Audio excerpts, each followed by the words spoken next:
출애굽기 7장 14절에서 19절 말씀 구약 91페이지에 있습니다. 우리 말씀을 함께 한 목소리로 읽겠습니다. 여호와께서 모세에게 이르시되 바로의 마음이 완강하여 백성 보내기를 거절하는도다. 아침에 너는 바로에게로 가라. 보라, 그가 물 있는 곳으로 나오리니 너는 나일 강가에 서서 그 뱀 되었던 지팡이를 손에 잡고 그에게 이르기를 히브리 사람의 하나님 여호와께서 나를 왕에게 보내어 이르시되 내 백성을 보내라. 그러면 그들이 광야에서 나를 섬길 것이니라 하였으나 이제까지 내가 듣지 아니하도다. 여호와가 이같이 이르노니 내가 이로 말미암아 나를 여호와인 줄 알리라.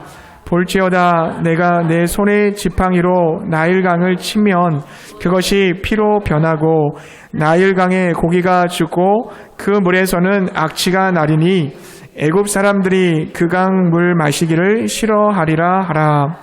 여호와께서 또 모세에게 이르시되 아론에게 명령하기를 내 지팡이를 잡고 내 팔을 애굽의 물들과 강들과 운하와 뭇과 모든 호수 위에 내밀라 하라.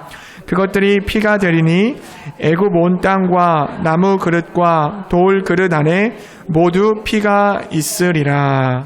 아멘. 할렐루야. 주님의 은혜와 사랑이 여러분에게 함께 하시기를 바랍니다. 오늘 말씀은요, 나를 여호와인 줄 알리라. 나를 여호와인 줄 알리라는 제목으로 함께 은혜 나누기를 원합니다. 애굽의 바로 왕이 이스라엘 백성들을 탄압하자 이스라엘 백성들은 하나님께 부르짖었습니다. 그러자 하나님께서 모세와 아론을 보내셔서 이스라엘 백성들을 구원하시려고 하셨습니다. 하나님께서는 모세와 아론을 바로에게 보내셔서 이렇게 명령하게 하셨죠. 이스라엘 백성들을 광야로 내보내라. 그들이 그곳에서 하나님을 예배할 것이다. 그러나 완악한 바로는 모세의 말을 듣지 않습니다. 알지도 못하는 그 여호와라는 말을 들을 수 없다는 것입니다. 하나님의 명령에 대항하는 바로에게 하나님은 10가지 재앙을 내리십니다. 그럼 10가지 재앙이 뭐였습니까? 첫 번째, 나일강이 피로 변하는 재앙이죠. 나일강이 피로 변하니까 그 강들에 있는 물고기들이 다 죽고 또 물을 마실 수가 없게 됐습니다. 두 번째 재앙은 강에서 개구리가 올라오는 재앙입니다. 온통 애굽 온 지역이 개구리들로 바글바글한 온 땅을 뒤덮는 그런 재앙이었습니다. 세 번째는 애굽의 먼지가 이가 되는 재앙이었죠. 그래서 고통을 받는 재앙이었고, 그리고 네 번째는 엄청난 파리떼가 땅을 황폐하게 만드는 재앙이었습니다.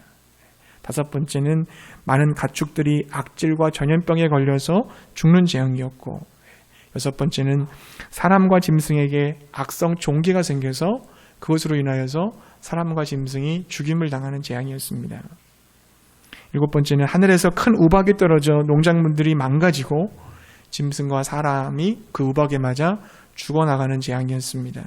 또 어마어마한 메뚜기 떼가 일어나서 모든 농작물들을 다 먹어치우는, 그래서 기근을 당하게 되는 재앙도 있었습니다. 또한 완전하게 빛이 차단되어져서 칠흑 같은 어둠 속에서 한 발짝도 움직일 수 없게 만드는 재앙도 있었습니다. 그리고 마지막, 사람이나 가축에 처음 난 것이 모두 죽임을 당하는 재앙, 장자를 치는 재앙을 하나님께서 내리셨습니다. 오늘 본문을 보게 되면 하나님께서 바로에게 이 10가지 재앙을 내리셨는데요. 그 내리시는 이유가 기록되어져 있습니다. 우리 17절의 말씀을 같이 한번 읽어보겠습니다. 출애굽기 7장 17절의 말씀 함께 읽겠습니다. 여호와가 이같이 이르노니 네가 이로 말미암아 나를 여호와인 줄 알리라. 아멘. 10가지 재앙을 통해서 바로가 여호와 하나님을 알게 된다는 것입니다. 이와 같은 동일한 말씀이요, 출애굽기 8장 10절에도 기록되어져 있어요. 출애굽기 8장 10절을 가보면 이렇게 되어 있습니다. 왕에게 우리 하나님 여호와 같은 이가 없는 줄을 알게 하리니. 8장 22절에도 보게 되면 이 땅에서 내가 여호와인 줄을 네가 알게 될 것이라. 여호와인 줄 알리라. 9장 16절에도 내 이름이 온 천하에 전파되게 하려 하였음이니라. 9장 29절도 세상의 여호와께 속한 줄을 왕이 알리라. 10장 1절과 2절에서도 내가 여호와인 줄을 알리라. 여호와인 줄 너희가 알리라. 하나님께서 하나님 스스로 내가 여호와인 줄을 너희가 알게 되겠다. 하나님이 스스로 알리시는 거죠. 하나님께서는 10가지 재앙을 일으키시고 또 그 재앙을 멈추게 하심으로써 자신이 누구인지를 바로에게 알리시겠다는 것입니다. 바로뿐만이 아니죠. 이스라엘 백성들도 하나님을 알게 됐고 이스라엘 백성뿐만 아니라 그 재앙을 지켜본 수많은 나라와 민족들이 바로 하나님 여호와를 알게 된다는 것입니다. 사랑하는 성도님들, 하나님은요 스스로를 알리시는 분이십니다. 스스로를 드러내시는 분이에요. 이것을 계시라고 말하거든요. 계시라는 것은 감추인 것을 드러낸다는 뜻입니다. 하나님께서 스스로를 계시하지 않으시면 우리가 하나님을 알 수 있는 방법이 없습니다. 왜냐하면 하나님은 우리의 존재와 우리의 인식을 초월해 계시는 분이기 때문이에요. 우리가 어떤 것을 연구하고 통제하는 방식으로는 하나님을 알 수 없습니다. 하나님을 갖다 놓고 연구하고 통제해서 하나님을 알겠다 이렇게 할 수가 없는 거예요. 하나님 스스로가 자기 자신을 드러내시고 보여주셔야 우리가 그래서 그때서야 하나님을 알 수 있다는 것입니다. 하나님이 스스로를 보여주는 방식엔 2가지가 있죠. 여러분이 많이 들어보셨을 거예요. 바로 일반 계시, 특별 계시가 그것입니다. 일반 계시는 자연 만물이나 인간의 역사나 인간에게 주어진 양심과 같은 것들이 있죠.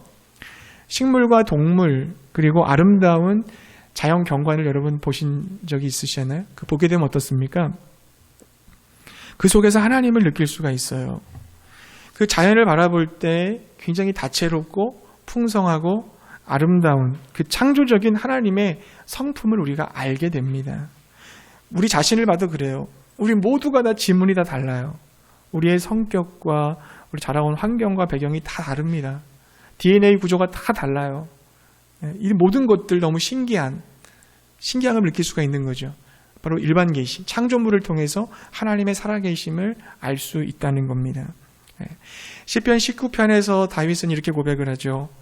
하늘이 하나님의 영광을 말하고 궁창이 그의 솜씨를 찬미한다. 로마서 1장 20절은 이렇게 기록을 했습니다. 하나님의 영원하신 능력과 신성이 그가 만드신 만물에 분명히 보여 알려졌다. 누구도 핑계할 수 없다 하고 선언하고 있습니다.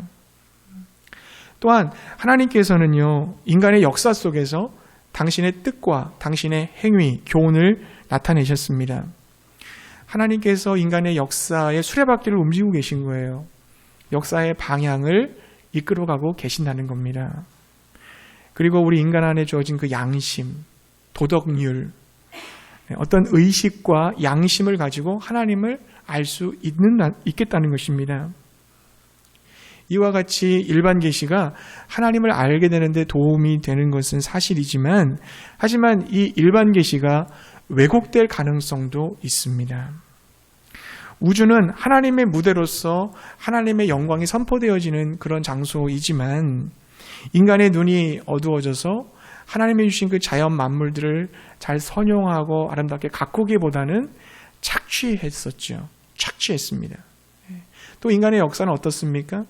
하나님의 무대, 하나님의 섭리의 무대로서 하나님 나라를 지향해 가야 되지만 인간은 각각 자기의 종족과 민족을 우선시하는, 그래서 타민족들을 억압하는 그런 만행을 저질렀어요. 인간의 양심은 스스로를 죄를 지적하기보다는 자신을 정당화하고 변명하게 되죠. 타락한 인간의 그 양심은 바른 기준이기보다는 거짓되고 또 타락한 기준을 만들어버렸습니다. 그러므로 하나님은 직접적인 방법으로 당신의 뜻과 행위를 사람들에게 알려주셔야 됐어요. 이것을 특별 계시라고 합니다. 특별 계시가 주어진 것은 일반 계시의 왜곡된 부분을 보충하기 위함이고 특별 계시를 통하여 일반 계시의 손상된 측면을 보완하기 위함인 거죠. 마치 그 특별 계시라는 건요, 시력이 안 좋은 노인분들이 쓰고 있는 안경과도 같아요. 그 안경을 통해서 우리는 안경 너머에 안경의 그 렌즈를 통해서 자연과 역사와 인간을 바라보게 되는 것입니다. 그걸 통해서 이전에는 바라보지 못했던 하나님의 역사를 보게 되고, 이전에 듣지 못했던 하나님의 음성을 듣게 되고, 하나님이 일하신 그 세상 가운데 우리가 동참해서 하나님의 일하심에 참여하게 되는 것입니다. 특히 여러분, 성경은 그 특별 계시의 아주 창고죠. 보고라고 할 수 있습니다. 성경을 통해서 구체적으로 우리에게 말씀하시는 하나님의 언어와 행위를 우리는 만나게 됩니다. 삼위 하나님이 성부, 성자, 성령이시잖아요. 근데 여러분, 구약 성경을 여러분 계속 묵상하고 읽어보시면 성부 하나님이 어떤 분인지를 알게 돼요. 성부 하나님이 어떤 분이신가? 구약 성경에 잘 나와 있어요. 또 여러분, 신약 성경의 복음서를 보게 되면 성자 예수님이 어떤 분이신지, 하나님이 인간의 몸으로 오셔서 하나님을 보여주신 그 계시의 절정이신 예수 그리스도가 어떤 분인지가 복음서에 기록이 되어 있습니다. 그리고 여러분, 사도행전과 서신서를 보면 성령 하나님이 어떤 분인지, 예수님 가시고 예수님의 또 다른 보혜사 인 성령님이 오셔서 교회를 만드시고 성도들을 통해서 어떻게 주의 복음을 전파해 가시는지 성령님의 역사를 보게 돼요. 성경을 통해서 삼위 하나님을 우리는 다 만나게 돼요. 물론 성경 전체가 다 성부, 성자, 성령님께서 함께하고 계시지만 주로 알려주고 계시는 분들이 그렇다는 것입니다. 성경 이외에 특별 계시가 하나 더 있죠. 그게 바로 예수 그리스도이십니다. 히브리서 1장 1절은 옛날에 선지자를 통해서 말씀하신 하나님께서 이제 마지막 때에는 예수 그리스도를 통해서 우리들에게 말씀하셨다. 그렇게 말씀하셨어요. 그리고 이렇게 말씀하십니다. 본래 하나님을 본 사람이 없으되 아버지 품속에 있는 독생하신 하나님이 나타내시느니라. 요한복음 1장 18절 말씀이에요. 예수님께서는 하나님이 누구인지를 보여주셨다는 것입니다. 하나님의 말씀이 육신이 되어 우리 가운데 거하신 분, 바로 예수 그리스도시죠. 아무도 하나님을 본 사람이 없지만 예수 그리스도 안에 계신 바로 하나님께서 친히 우리에게 모습을 나타내 주셨습니다. 그러니까 하나님이 누구냐? 하나님을 보여봐라. 하나님을 알고 싶다. 그럼 누구를 보면 돼요? 예수님을 보면 되고, 그리고 하나님의 말씀을 보면 되는 겁니다. 하나님의 말씀도, 그리고 예수 그리스도를 통해서 하나님을 알게 될 때 누가 알려주시냐면 성령께서 알려주시는 거예요. 성령께서, 말씀을 기록하신 성령께서 우리가 말씀을 읽고 묵상하고 그것을 공부할 때, 암송할 때 성령께서 말씀을 깨닫게 해주시는 거죠. 그리고 그 말씀대로 살아갈 수 있도록 도와주시는 겁니다. 우리 안에 계신 그 예수 그리스도가 하나님이시고 우리 안에서 살아계시다는 사실을 누가 알려주세요? 성령께서 알려주시는 거예요. 우리와 함께 하셔서 예수 그리스도의 인격과 성품을 닮아가게 하시고, 그래서 그 하나님과 교제하게 하시는 거예요. 그러니까 하나님을 알려주셨다, 하나님을 알아라, 이건 꼭 무슨 얘기냐면 하나님과 교제하라는 거죠. 하나님과 소통하라는 겁니다. 여러분, 우리가 누군가를 알 때 어떻게 알아요? 그 사람에 대해서 지식을 듣죠. 정보를 듣죠. 아, 그 사람이 어디에 살고 어떤 이름을 갖고 있고 어느 집에 살고 어떤 차를 갈고 다니는데, 이제 이렇게 정보를 통해서 알아요. 우리가 하나님을 알 때 하나님은 전지전능하시고 신실하시고 사랑이 많으시고 그분은 심판하시고 심판하시는 분이시다, 이렇게 정보로서 알잖아요. 근데 정말 하나님을 아는 것은 그분과의 관계를 통해서 알아가는 거예요. 우리가 누군가 사귀게 될 때 관계를 맺잖아요. 어디도 같이 놀러 가고 밥도 먹고 대화하고. 그래서 그 사람을 알아가듯이 하나님을 아는 방법도 마찬가지인 거예요. 관계를 통해서 아는 거예요. 정보를 통해서 아는 게 아니고.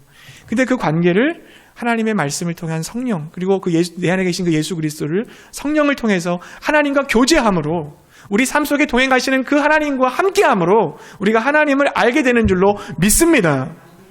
그렇게 해서 우리 하나님을 알아가게 되는 거예요. 그러나 여러분, 우리가 하나님을 알아감에 있어서 주의할 것이 있습니다. 뭐냐면 인간은 하나님을 완벽하게 알아갈 수 없다는 것입니다. 예를 들어서 여러분, 인간이 강아지의 언어를 한번 완벽하게 알았다고 한번 가정을 해보겠습니다. 그래서 인간이 강아지와 대화를 나눌 수 있다고 해요. 어느 정도는 할 수 있지만 완벽하게 대화할 수는 없잖아요. 근데 강아지의 말을 인간이 할 수 있다. 그러면 어떻게 돼요? 인간이 자신을 낮추어서 강아지라는 그 강아지가 이해할 수 있는 방법을 택해서 대화를 할 수 있겠죠. 그렇다 할지라도 강아지는 인간이라는 존재를 완전히 이해할 수는 없습니다. 대화를 할 수 있다 하더라도. 강아지가 여러분 초고층 빌딩을 이해할 수 있겠어요? 자동차를 이해할 수 있겠어요? 컴퓨터를 이해할 수 있겠어요? 인공지능을 알 수 있겠어요? 전혀 몰라요. 마찬가지입니다. 하나님께서 우리의 눈높이로 내려오셔서 우리와 소통해 주시지만 유한한 인간은 무한한 하나님을 다 할 수는 없는 거예요. 강아지가 인간을 대화를 한다고 해서 강아지가 인간을 다 이해할 수 없는 것처럼 우리가 하나님을 다 할 수 없습니다. 그러니까 하나님에 관한 우리의 지식은 불완전하며 완성되지 않았습니다. 그러나 하나님과의 관계 속에서 어떻게 돼요? 신뢰할 만하며 참된 지식을 얻을 수 있어요. 비록 완전하진 않지만 불완전하지만 참된 지식, 신의 그 하나님에 대한 지식을 우리가 알 수가 있어요. 그러므로 우리는 하나님을 알아갈 수 있도록 하나님께 겸손한 태도로 은혜를 구해야 됩니다. 하나님 저에게 하나님을 알아갈 수 있도록 은혜를 주세요. 그러니까 은혜 안에서 하나님을 알아가게 되는 거죠. 그렇다면 여러분 오늘 말씀을 통해 드러난 하나님은 어떤 분일까요? 오늘 본문 속에서 나타난 하나님은 자신을 어떤 분으로 알리기를 원하셨을까요? 두 가지로 정리를 해볼 수 있겠습니다. 첫 번째는 하나님은 악을 심판하시는 분이시라는 거죠. 하나님은 악을 심판하시는 분이십니다. 성경에 나타난 그 하나님은요, 인간의 역사에 참견하기를 주저하는 분인 것처럼 보여요. 하나님은 수많은 울부짖음과 기도 후에도 역사에, 우리가 수많은 울부짖음과 기도 후에야 역사에 개입하신다는 거죠. 수십 년이나 수백 년이 지나서야 하나님이 참견하십니다. 하나님께서 이스라엘 백성들을 애굽에서 구출해 내실 때 400년이라는 시간이 흘러갔어요. 바벨론 포로에서 해방을 받아서 다시 고국에 돌아왔을 때 70년이 걸렸어요. 왜 하나님께서 역사에 개입하시는 것을 주저하시느냐? 그 이유는 하나님께서 인간에게 자유의지를 주셨기 때문입니다. 자유를 존중하시기 때문이죠. 우리가 스스로 결정하고 선택하기를 바라시는 거예요. 우리가 때로는 넘어지고 비틀거리고 두려워하는 모습을 보시며 안타까워하시지만 하나님을 향한 그 믿음 안에서 그 시련과 시험을 이겨내고 더 성숙한 신앙인으로 자라가기를 바라시는 겁니다. 여러분 우리가 그런 거 있잖아요. 아이들 키울 때 모든 걸 다 간섭해주고 개입해서 막 그렇게 하지 않잖아요. 그 아이들 스스로 결정하고 판단하고 그 어려움을 이겨내 볼 수 있도록 뒤에서 이렇게 지켜봐 주잖아요. 결정적일 땐 도와줘야 되겠죠. 그렇지 않을 때는 자유를 주는 거예요. 그래야 그가 인격적으로 성숙해지는 거거든요. 하나님은 우리의 유익을 위해서 우리를 사랑하시기 때문에 직접 간섭하시기보다는 참고 기다리시는 겁니다. 믿음 안에서 그것을 다 이겨내고 변화되기를 원하시는 거예요. 그래서 여러분 베드로는 이렇게 말했습니다. 베드로후서 3장 8절에서 9절 보면은 사랑하는 자들아 주께서는 하루가 1000년 같고 1000년이 하루 같다는 이 한 가지를 잊지 말라. 주의 약속은 어떤 이들이 더디다고 생각하는 것 같이 더딘 것이 아니라 오직 주께서는 너희를 대하여 오래 참으사 아무도 멸망하지 아니하고 다 회개하기에 이르기를 원하시느니라. 아멘. 그러나 여러분 하나님이 계속해서 참고 기다리시는 것만은 아니에요. 하나님은 악이나 죄에 대한 고통이 정말로 위험 수준에까지 이르게 되면 개입하십니다. 그때 하나님의 개입은 뭘로 나타나냐면 심판으로 나타나는 거예요. 예를 들어 보면 여러분 하나님께서 물로 세상을 심판했던 노아의 홍수 때 그때 죄가 간영했었잖아요. 물로 심판하셨고 노아와 그 가족들만을 구원하셨어요. 인간들의 교만이 하늘을 찔러 바벨탑을 쌓고 우리의 이름을 내자라고 고백했던 바벨탑 사건도 역시 언어를 흩으심으로 심판하셨습니다. 북이스라엘과 남유다가 하나님과 세상을 혼합주의 신앙에 물들어 버려서 더 이상 회복이 불가능하게 되어졌을 때 하나님께서는 아수르와 바벨론의 막대기를 드셔서 그들을 심판하셨습니다. 그리고 오늘 본문 말씀도 하나님의 심판 사건이에요. 애굽에서 고통당하는 그 애굽 바로 왕의 그 아주 그냥 엄한 아주 그 학대, 그 고통 속에 의해서 몸부림치고 있는 이스라엘 백성들을 불쌍히 여기신 하나님께서 바로와 애굽을 10가지 재앙으로 심판하신 것입니다. 요한계시록에 가보세요, 여러분. 마지막이 되면 어떻게 됩니까? 최후 심판 주로 오셔서 이 땅에 오셔서 사탄과 거짓 선지자들과 그들에게 미혹되어 세상을 따라 살았던 수많은 죄인들을 심판하실 것입니다. 하나님은 악에 대하여 심판하시는 분이에요. 오늘 여러분 애굽에 10가지 재앙을 내리셨잖아요. 근데 그 10가지 재앙을 당했었던 그 10가지 재앙의 요소들이요, 애굽 사람들이 섬기는 신의 이름이에요. 나일강, 개구리, 흑암, 다 우상들입니다. 10가지 재앙을 통해 애굽이 섬기고 있는 그 우상신들이 헛되다, 거짓되다, 무능력하다, 그 우상을 섬기는 사람들을 심판하신 거예요. 그러므로 하나님은 죄와 악과 사탄의 세력에 대하여 심판하는 분이심을 믿으시기 바랍니다. 하나님께서 죄와 죄인들을 심판하는 분이라고 한다면 그분이 우리를 심판하기 전에, 나를 심판하기 전에 우리가 그 죄에서 돌이켜야 되지 않겠습니까? 그 죄에서 나와야 되지 않겠습니까? 우리가 떠나고 회개해야 될 죄가 뭐예요? 바로 우상 숭배의 죄입니다. 우상이 뭐예요? 나의 필요를 채워주고 나를 행복하게 만들어줄 수 있다라고 믿고 있는 거예요. 마음속으로 하나님보다 더 좋아하는 거죠. 하나님보다 더 사랑하고 소중히 여기고 의지하는 것, 하나님과 동일하게 여기고 있는 것이 있다면 그것이 바로 우상입니다. 하버드 대학의 종교사학과 교수인 하비 콕스 교수님이 그렇게 말했잖아요. 이데올로기의 갈등은 끝났다. 공산주의, 민주주의, 사회주의, 자본주의가 세계를 지배해 온 것은 끝났다. 이제는 뭐가 지배하느냐? 돈이 지배한다. 경제가 가치 기준이 될 거다 그랬어요. 경제적인 이익이 생기면 과거의 적도 우군이 되는 거고, 경제적인 이익이 생기지 않으면 현재의 우군도 적이 된다. 여호와 하나님과 시장, 경제의 신, 돈이, 만문이 대립한다. 여러분 실제로 그렇잖아요. 지금 국가 간의 분쟁의 원인은 이데올로기 때문에 싸우지 않아요. 경제적인 이득입니다. 돈이라는 우상은 사람들을 지금도 유혹하고 있어요. 경제적 이윤을 위해서라면 어떻게든 어떤 명분을 만들어서든 생명까지 희생하려고 하는 것이, 희생시키는 것이 이 세계의 질서 아닙니까? 돈은 세계 질서를 움직이는 가치의 핵심이에요. 돈 때문에 다 움직여지는 거예요. 모든 것이. 그러니까 돈이요, 어디에 있느냐면 가장 높은 곳에 있는 거예요. 돈이 가장 높은 곳에 있고, 그 다음에 내가 있고, 그 다음에 하나님이 있을 수도 있겠죠. 하나님이 가장 위에 있어서 최고의 가치, 최우선순위가 돼야 되는데 하나님이 메뉴에 있는 게 아니라 돈이 메뉴에 있어요. 그래서 사람이나 하나님은 이 돈을 위해서 수단화시키는 거죠. 하나님이 메뉴에 있어서 돈이나 사람을 통하여 영광을 돌려야 되는데 바뀌어져 버린다고요. 가치가 전도돼 버린다고요. 뭐가 제일 위에 있나 보세요, 여러분. 내가 섬기는 것이 내 삶에서 가장 윗자리가 뭔지, 그 목적을 위해서 내가 지금 뭘 하고 있는 건지를 보세요.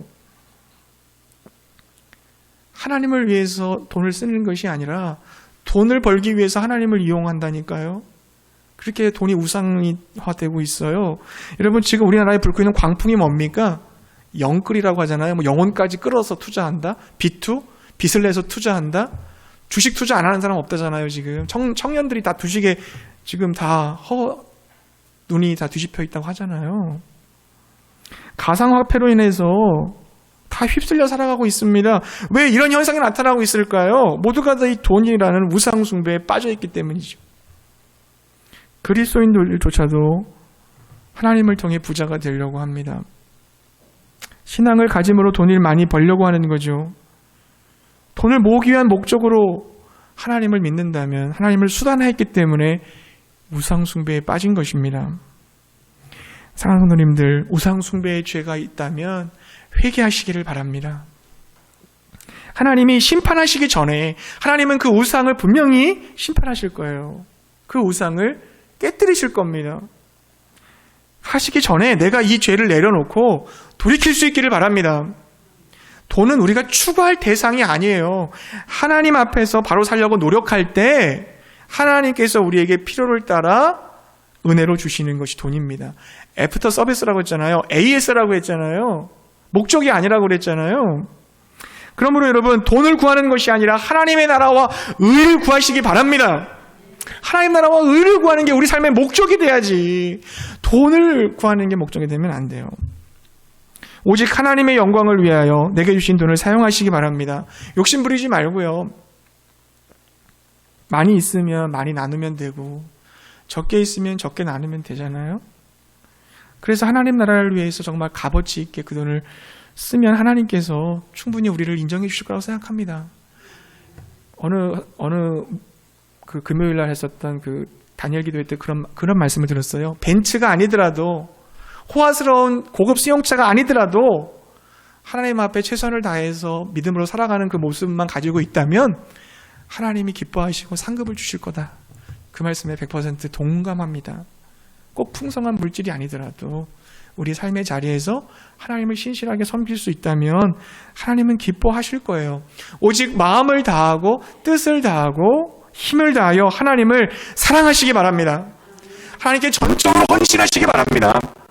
하나님과 나 사이에 가장 윗자리에 하나님이 계시기를 바라고, 그 하나님과 교제하면서 하나님을 깊이 알아가시기 바랍니다. 그때 여러분의 삶에 질서가 잡힐 거예요. 첫째 단추를 잘못 보면 다 잘못 끼진다고 하잖아요. 하나님이 있을 때 그 자리에 자꾸 다른 게 있으니까 엉키고 설키고 고통스러운 거예요. 질서를 딱 잡으면 모든 게 쫙 아름답게 샬롬, 평화를 누리게 될 줄로 믿습니다. 그 복된 삶 살아가실 수 있기 바랍니다. 하나님은 악을, 죄를 심판하시는 분이에요. 자, 두 번째, 하나님 어떤 분이세요? 하나님은 자신의 백성을 구원하시는 분이십니다. 자신의 백성을 구원하시는 분이에요. 네, 하나님께서는 강팍한 바로를 심판하시고 이스라엘 백성들에게 자유와 해방을 주시고자 하셨어요. 그래서 10가지 재앙을 내리셨고 그 가운데 이스라엘 민족은 보호해 주셨습니다. 하나님은 이스라엘 백성을 구원해 주셨죠. 구원해 주셨어요. 하나님께서 이스라엘의 그 자신의 백성으로 택하시고 구원하신 이유가 뭡니까? 그 이유는 하나님께서 자신의 백성을 사랑하시기 때문입니다. 사랑하시기 때문에. 사랑은 여러분 뭐냐면 상대방을 전적으로 받아주는 거예요. 품어주는 거예요. 우리가 누군가를 대화할 때 그런 거 느낀 적 있으세요? 아, 저 사람이 나를 지금 받아주고 있구나. 품어주고 있구나. 그게 사랑이거든요. 그때 우리는 평안함을 느껴요. 그 사람과 계속 교제하고 싶은 마음이 생기는 거예요. 네. 하나님이 그런 거예요. 내가 너희를 사랑한다. 이것은 내가 너희를 품어준다. 안아준다. 받아준다. 이런 의미거든요. 이스라엘 백성들이 착하고 멋지고 잘났기 때문에 하나님이 이렇게 안아주셨습니까? 아니에요. 이스라엘 민족은 어떤 민족들보다 수요가 제일 작아요. 히브리인들이라고 하잖아요. 히브리인들의 뜻이 뭡니까? 애굽의 밑바닥에서 천하고 힘든 일을 하며 살던 약하고 작은 낮은 사람들이에요. 그러나 여러분, 하나님께서 뭐라고 하셨어요? 나는 히브리 사람이 하나님이다 이러셨어요. 그러니까 하나님은 나는 약하고 작고 낮은 사람들의 하나님임을 자청하신 겁니다. 고통 속에 있는 연약한 사람들의 하나님이시며 그 크고 위대하신 하나님이 너무 작고 보잘것없는 사람들의 하나님이라고 하셨어요. 왜 그렇게 하셨습니까? 하나님이 사랑하시는 까닭입니다. 사랑하시는 까닭이에요. 그래서 바로 영접해 주신 것입니다. 하나님께서 사랑하셨어요. 우리를 품어주셨습니다. 창조주가 피조물을 수용해 주신 것, 이것보다 더 큰 기적이 있을까요? 진실로 하나님은 사랑이십니다. 하나님은 저 여러분을 사랑하십니다. 그래서 피조물 가운데 하나가 되었어요. 하나님이 인간이 되신 일, 이 세상 역사 속에서 무엇과도 비교할 수 없는 전무후무한 일이며 유일무이한 일이에요. 어떻게 창조주가 피조물이 될 수가 있는가? 어떻게 창조주가 피조물을 품어주고 사랑해줄 수 있는가? 바로 그 예수님이 하나님이 어떤 분인지를 보여줬잖아요. 하나님, 왜 저 사람들만 고통을 당합니까? 왜 저 사람들은 눈사태가 나고 홍수가 나서 저 사람들 왜 다 죽었습니까? 저 아이는 병에 걸렸지만 왜 이 아이는 병에 걸리지 않는 겁니까? 왜 누구는 저렇게 큰 사고를 당하고 이 사람은 사고를 당하지 않은 겁니까? 우리는 그 모든 질문에 답할 수 없어요. 왜 그렇게 있는지, 왜에 대한 문제 해결할 수 없다고요. 하지만 여러분, 하나님께서 그 문제 앞에서 어떻게 느끼시는지는 알 수 있어요. 그거 어떻게 알 수 있습니까? 하나님이신 바로 예수님께서 이 땅에 오셔서 고통과 슬픔 속에 있는 사람들을 어떻게 대해 주셨는지를 알기 때문이에요. 나사로를 잃고 눈물로 범벅대고 있는 그 마리아와 마르다 앞에 가셔서 같이 울어주신 예수님, 아들을 잃어버리고 탄식 속에서 장례를 치르고 있는 그 과부에게 가셔서 불쌍히 여기시고 긍휼히 여기셨던 예수님, 나병 환자, 아무도 손을 대지 않았던 그 나병 환자에게 가셔서 손을 대시면서 깨끗함을 받으라 말씀하셨던 그 예수님, 울어주는 자와 같이 울어주고 가슴 상한 자들을 쓸어안아 주시면서 치료해 주신 분이 바로 예수님이심을 믿으시기 바랍니다. 소외되고 가난하고 아파하고 외로워하는 사람들과 항상 함께 해주시며 아파해 주시는 분이 하나님이심을 믿으시기 바랍니다. 바로 그분을 통해서 우리는 알 수가 있어요. 그래서 여러분, 우리가 이해할 수 없는 사고를 당하고 질병과 불행이 닥쳐온다 해도 우리는 분명히 말할 수 있습니다. 하나님은 언제나 선하시다. 하나님은 여전히 사랑이시다. 이걸 우리 고백할 수 있어요. 어떤 일이 있어도 하나님은 사랑이시다. 예수님은 하나님께서 인간을 위로해 주시는 분이고 사랑해 주시는 분임을 나타내 주셨습니다. 더 놀라운 사랑이 뭡니까, 여러분? 그 하나님이 우리를 위해서 죽으셨다는 거예요. 우리를 위해 죽었다는 거예요. 애굽 전역의 장자와 짐승의 첫 새끼를 그 치시던 날, 양의 피가 문틀에 발라진 이스라엘 집은 재앙이 넘어갔습니다. 패스오버, 유월되었습니다. 그래서 유월절이잖아요. 이스라엘 백성은 그 양의 피를 통해 하나님의 심판이 그들을 뛰어넘어가는 구원을 경험했어요. 그 유월절 어린 양이 바로 예수 그리스도이시잖아요. 예수님은 거룩하신 하나님 앞에 죄인이 절대로 다가설 수 없다는 걸 알고 계세요. 죄를 가진 상태로는 하나님 앞에 나아갈 수 없어요. 그 어느 누구도 죄의 싹은 사망이에요. 그리고 그 사망의 징벌에서 면제될 사람은 그 아무도 없어요.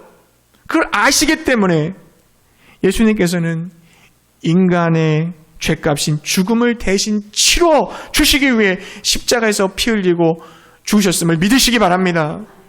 그게 하나님의 사랑이에요, 여러분. 그리고 죽을 뿐만 아니라 죽음을 깨뜨리고 부활하셨어요. 예수님의 십자가로 우리의 모든 죄가 다 용서함 받았을 뿐만 아니라 예수님의 부활을 통해서 우리는 영원한 생명을 얻게 된 줄로 믿습니다. 이 엄청난 은혜고 엄청난 사랑이에요, 여러분. 이것을 여러분 마음 깊이 경험하시기를 바랍니다. 진리는 여러분 발견하는 거잖아요. 그 자리에 있는 그 진리를 발견했을 때 우리가 그걸 느끼는 거예요. 하나님의 그 사랑을 입어서 구원을 얻고 영생을 얻은 우리들이 이제 뭘 해야 될까요? 하나님의 사랑을 입어 구원받았다면, 영원한 생명을 누리는 자가 되었다면 하나님이 사랑하시는 그 사람들을 사랑해야 되는 거예요. 우리같이 연약한 사람들을 사랑해 주셨다면, 그 사랑을 받았고 그 은혜를 입었다면 우리도 연약하고 힘들어하는 사람들을 사랑해 줘야 돼요. 우리는 빛은 아니에요. 하지만 빛을 반사하는 촛불이 되어야 됩니다. 우리는 예수님은 아니지만 예수님을 이 세상 가운데 나타내야 됩니다. 성경 말씀이 삶으로 번역되어야 돼요. 우리의 믿음이 삶으로 나타내야 돼요. 성경책에다가만 밑줄 그는 게 아니라 여러분의 삶의 행간에 밑줄을 그을 수 있어야 돼요. 말씀을 이루는 삶을 살아가야 되는 것입니다. 그래야 하나님의 사랑이 헛되지 않지 않겠어요? 예수 그리스도 안에서 성령님의 역사를 통하여 하나님과 교제하는 사람은 하나님의 그 사랑을 다른 사람에게 나타나게 된다는 사실을 믿으시기 바랍니다. 가난한 이웃과 소유를 나누며 병든 자들을 위로하고 환대와 겸손을 실천하고 사랑과 봉사의 행동을 하게 되는 것입니다. 우리 교회 공동체를 여러분 둘러보세요. 우리 성도님들 소외되고 외로워하며 힘들어하는 사람들 없습니까? 하나님의 사랑에 목말라 하는 사람들 없습니까? 그 사람들 찾아가서 위로해주고 섬길 수 있기를 바랍니다. 주의 넓은 사랑으로 품어주시기를 바랍니다. 이 지역사회를 둘러보세요. 만나는 분들이 다 어르신들이에요. 그 어르신들을 사랑으로 품어줄 수 있기를 바랍니다.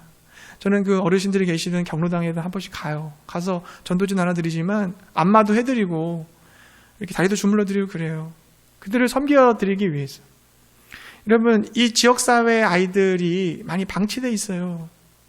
우리 교회 나오는 아이들을 보게 되면요, 할머니 품에서 크는 아이들이 있고, 엄마 없이 아빠가 키우는 애들도 있고, 아빠 없이 엄마가 키우는 애들도 있어요. 부모님이 계시지만 너무 돌봄이 없는 아이들이 너무 많아요. 그런 아이들에게 사랑과 관심을 쏟아야 되지 않겠습니까? 주변을 돌아보며 하나님의 사랑에 굶주려서 죽어가는 영혼들이 많다는 거죠. 우리에게 그 사랑을 주셨다면 우리도 이제는 그 사랑을 나누어야 될 줄 믿습니다. 우리 교회로부터 시작해서 지역사회로 점점 흘러가야 되는 것이 바로 교회의 사명인 줄로 믿습니다. 우리 안에 계신 성령께서 이웃을 향하여 긍휼과 자비의 마음을 주시고 나 자신만을 보는 그 마음에서 벗어날 수 있기를 바라요. 내 자신을 보면 남을 못 보거든요. 그 껍질을 깨고요, 내가 아닌 예수 그리스도 안에서 이웃을 볼 수 있는 눈으로 바뀌어서 그 이웃을 향한 긍휼과 자비의 마음을 가지고 하나님의 사랑이 부어져서, 그래서 여러분 정말 어두운 곳에 빛을 비출 수 있고, 배고픈 사람들에게 먹을 것을 줄 수 있고, 미움이 있는 곳에 사랑을 줄 수 있고, 죄로 가득한 곳에 예수 그리스도를 전해줄 수 있는 저와 여러분이 될 수 있기를 바랍니다. 그 하나님을 아시고 그 하나님을 전할 수 있는 우리 모두가 되길 주의 이름으로 축복합니다.